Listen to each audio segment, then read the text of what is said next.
Today is a good day, you guys. Why, you might ask? I'm gonna tell you why. Because I decided today that I'm gonna start my YouTube channel and hereby present to you my first video ever. Crazy, I know.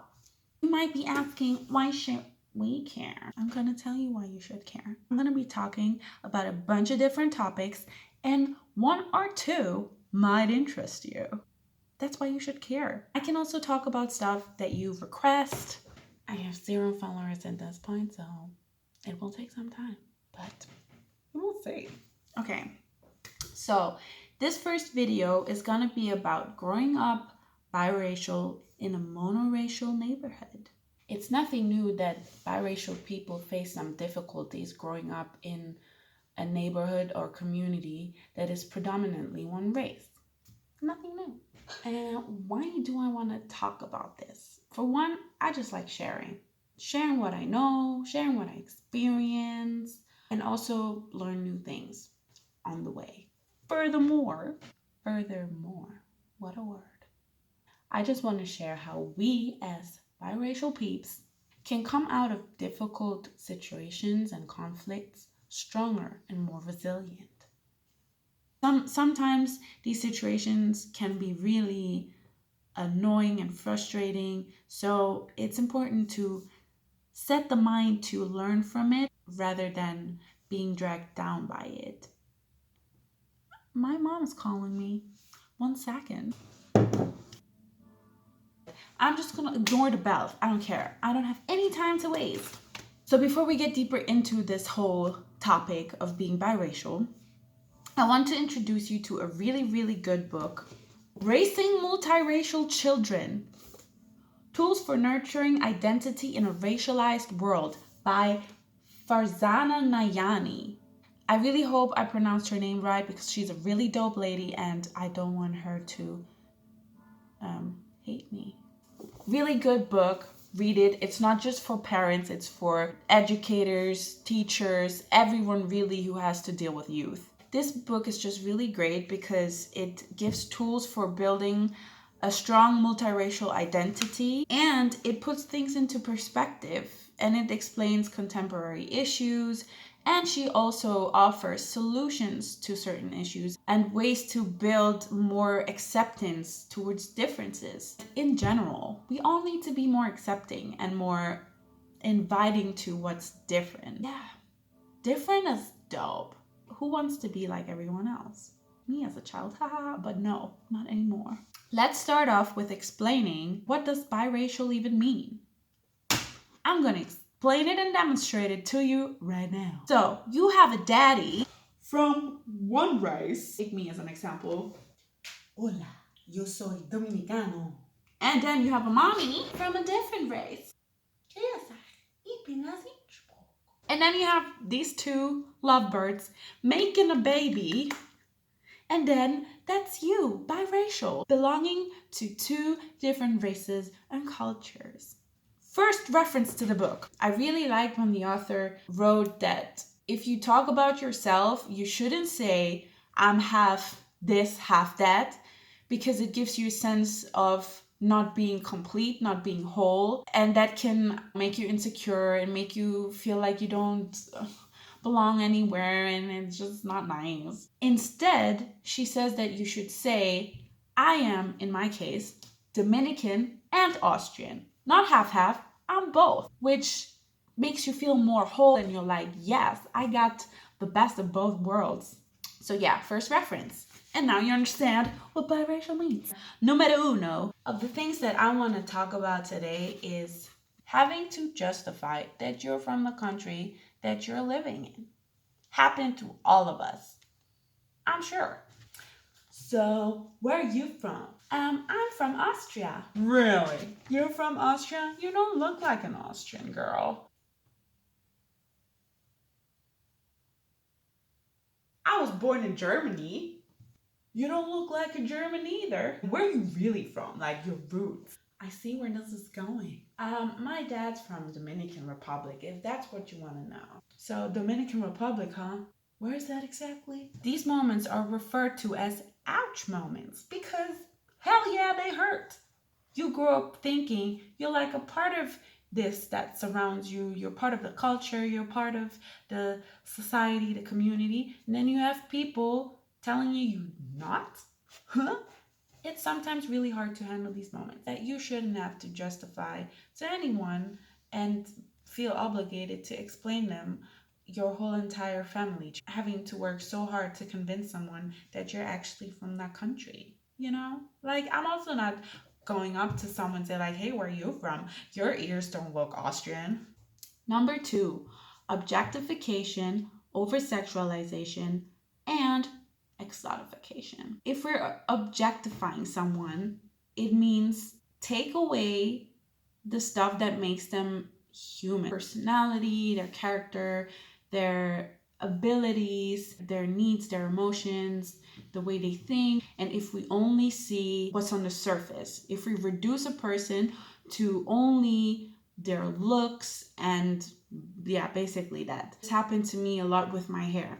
Your hair is so nice, it's so big, it's so curly, touching it all the time. Oh my god, this is another thing. Don't touch people's hair. Like, what the heck? Just don't do it. It's like, I'm coming to you like, can I touch your shoulders? That would be creepy, you know? Like, nice shoulders you got there. They're so exotic. They're totally different to my shoulders. Don't do it, it's weird. And then over sexualization. I don't know if this happens to one culture or like one ethnicity more than to others, but like being a Latina, I had to deal with over sexualization a lot and exotification as well. It's like when you only reduce to the stereotype of what a Latina is, like, be good in bed and they're sexy and they're, I don't know, like curves and they're fiery and have a lot of temperament. And I do have all of these things, but I don't like to be reduced to just these things. I'm still a person with feelings and emotions. Exotification is also something like when people only reduce you to the things that make you different, which happens to me in Austria, but also in Dominican Republic. My grandma wanted to send me to the hairdresser to straighten my hair because curls, they look nappy and it doesn't look nice. And she wanted me to wear dresses, a lot of things where I was like, huh? But I came here to be accepted. Colorism, really big thing in Dominican Republic.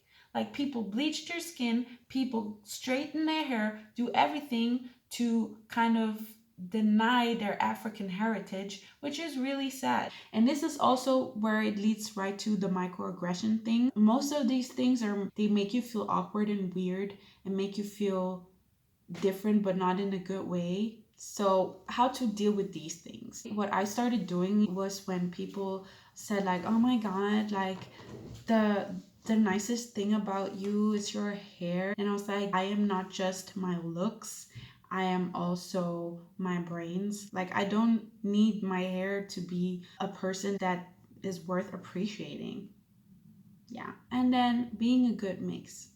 This is something I heard a lot, which made me feel really awkward. Yeah, you're the perfect mix. Like, you have the curly hair, but you have the blue eyes. First of all, I don't have blue eyes. Look, they're not blue.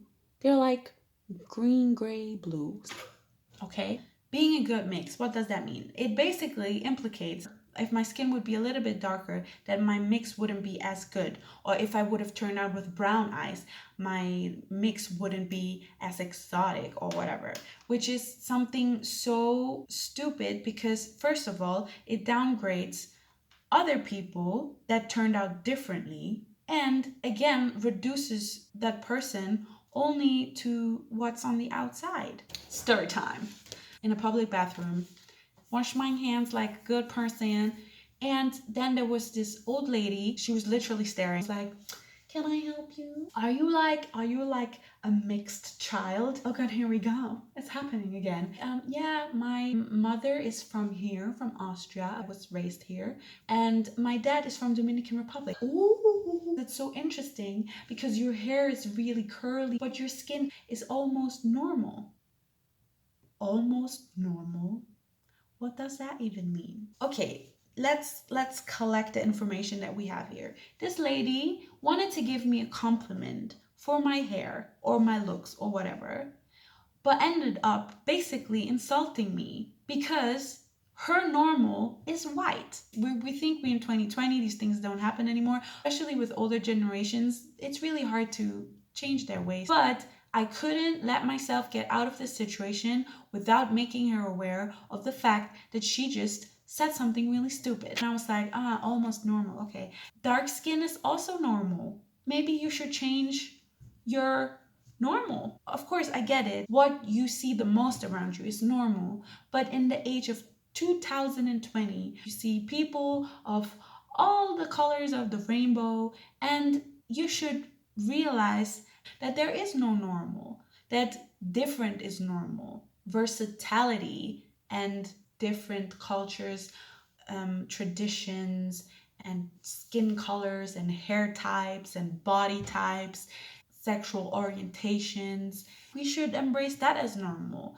Do you, boo boo, and accept it. Learn from it. Ask questions and learn. Like, invite someone to teach you something. Let's normalize that.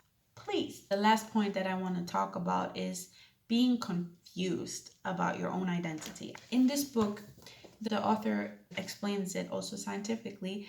The time period from when you're 1 year old to 7 year old, this is where you take your surrounding to build your first draft, let's say, of your identity. So in this time frame, if you don't have people that represent you, that you can look up to, then you can get insecure about yourself as soon as you realize that you're different to the people that surround you. So, what happened to me growing up in this village in Austria with only white people around me, my dad came to visit like once or twice a year. And also, he didn't really represent me because he represented one part of me. My mom represented another part of me. I didn't have any other biracial, multiracial children around me. Only after, when I finished primary school, went to a school in the city, that's when I met other multiracial kids who, for the first time, I could connect to, and I saw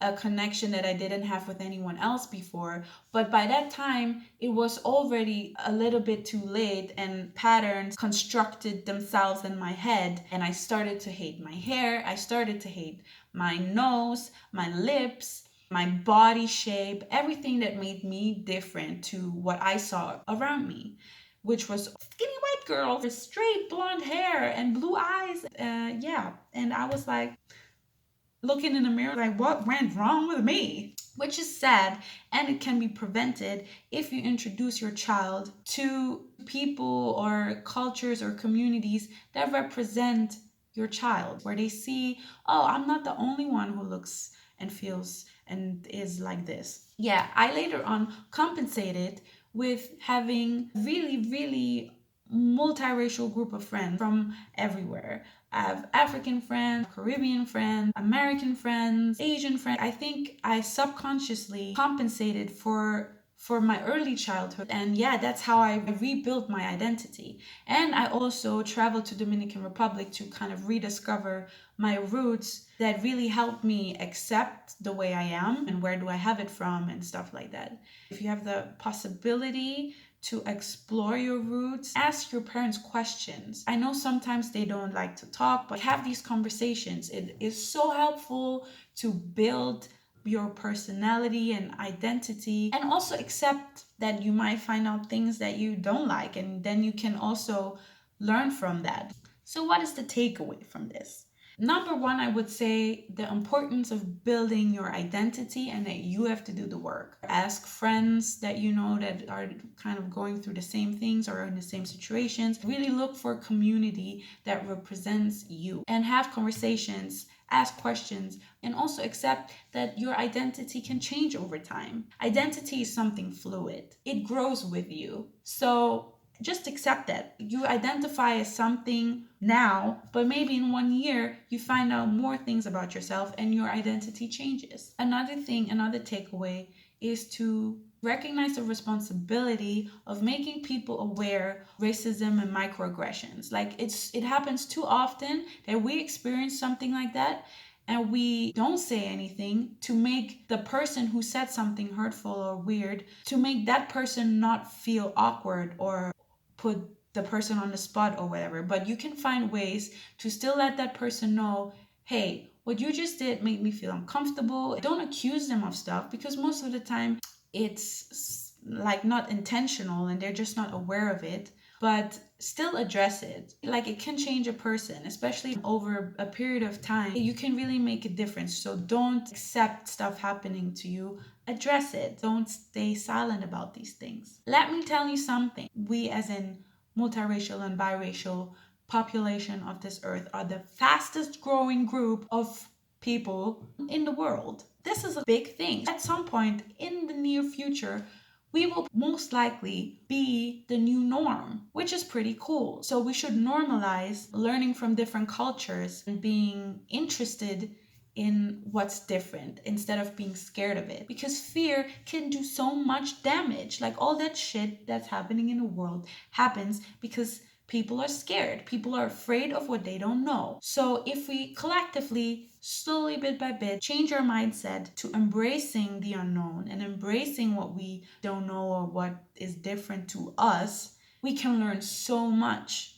And I'm actually really proud to belong to this group that is growing so fast and will soon take over world domination. I don't know. Anyways, let's stick together. Let's learn from each other. Let's unite.